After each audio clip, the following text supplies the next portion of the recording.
Hey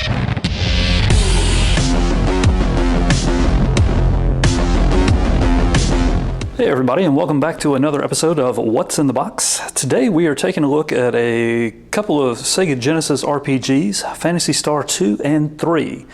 But not just the US releases, we also have the Japanese releases as well. So yeah, let's jump right in with Phantasy Star 2. This was one of the first releases for the system, and really groundbreaking in every way, which you'll see a little bit more about that in the review, but some wonderful painted artwork there. And you're gonna have to be very delicate with this because this map has seen better days, as you'll be able to tell here. But yeah, that's overview of the main world and the smaller world you get to explore. And on the back here we have the techniques list and weapons, including some handwritten notes from people who couldn't remember.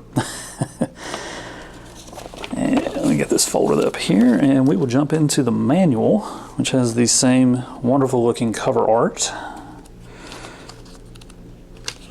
Just your basic manual. Unfortunately, it's all in black and white, which is kind of a letdown. However, the US version came packed in with the hint guide, which this was invaluable if you were younger and trying to play your way through this. Has breakdowns of all the enemies, where everything is, the dungeon maps, and as you can see when some of these get to the later levels that they do become quite complex, and it is a necessity to get through this game in a decent amount of time.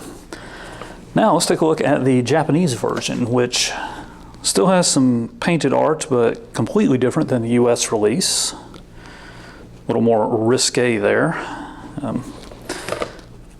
And we have the cartridge. I think this map is in a little bit better shape. Same basic concept, only has the first world on the front and more weapons and techniques on the back. And the manual, let's check this out. This one's really nice because it has a lot of color artwork in it. Nice little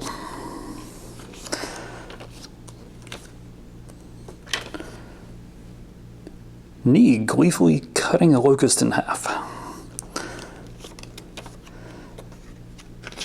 Yeah, so this version did not come with the hint guide, but the manual does surpass the American version.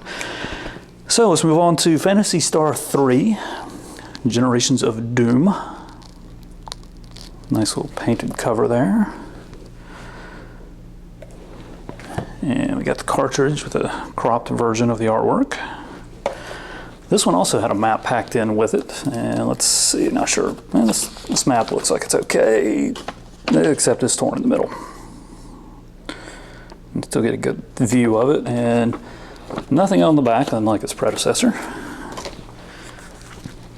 Quick look through the manual here.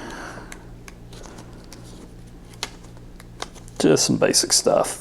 Nothing really exciting. And the Japanese version. Much better cover artwork. Definitely much better back artwork. And there we go. I don't know if this version came with a map or not. The copy that I have did not. So I can't speak to that for sure, but this is what I have in my collection. And just like the Japanese version of PS2, this has a lot of wonderful full color artwork spread throughout. Which is a shame. It would have been nice to have that for our version, but you know, you get what you get. All right, so that's what's in the box. So yeah, let's take a quick review of each of them.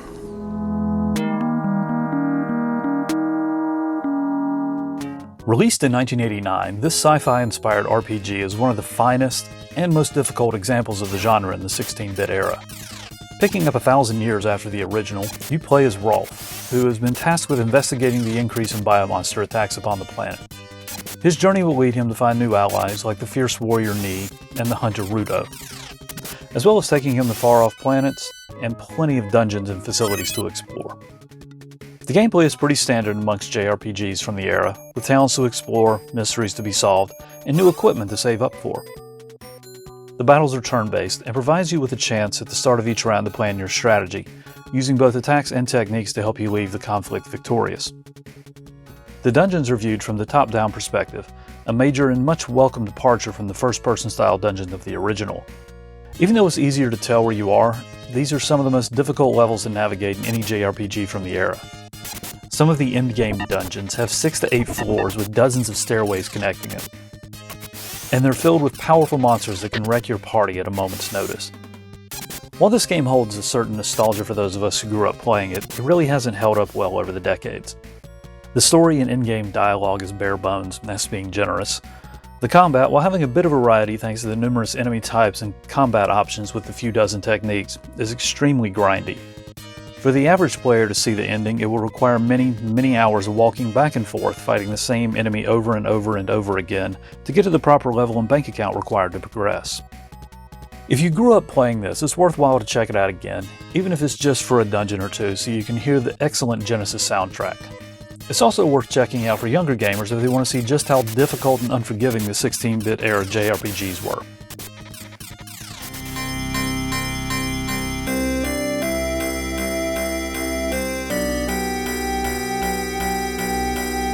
Released in 1991, this entry into the popular sci-fi JRPG series is widely considered to be the black sheep of the franchise.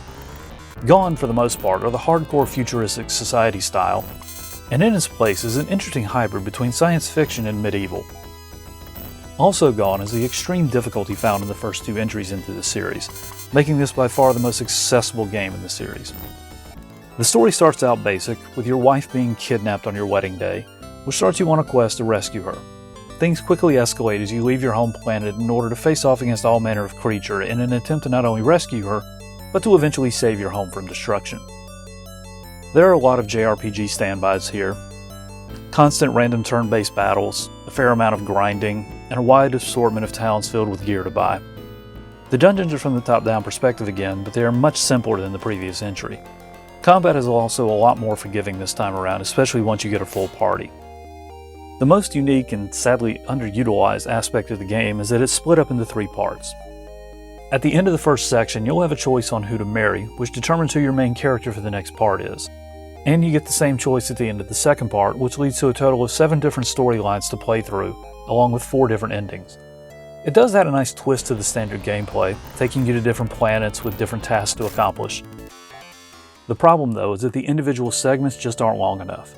Each segment can be completed in a couple of playing sessions, and unless you were smart enough to save before the wedding selection, you're going to have to play through a lot of the same content if you want to see all the endings.